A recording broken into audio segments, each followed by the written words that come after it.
How to create circle motion graphic animation in DaVinci Resolve. Right-click in the media pool and select New Fusion Composition. Double-click on the composition to open it on the Fusion page. Add a background node and connect it to Media Out. Add another background node and connect it to the output of the first background to merge it. Then change its color in the inspector. With the background 2 selected, click on the ellipse mask to add a mask. Adjust the size of the mask to your liking. Select the background node, press Shift plus space, search for transform, and add it. Select the transform node, right-click on the center property, and choose Modify with Shake.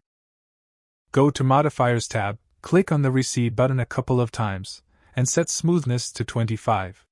Press Shift plus space, search for trails, and add it after the transform node. Set gain to 0.95, and blur to 15. Now go back to Edit page, drag the composition into Timeline,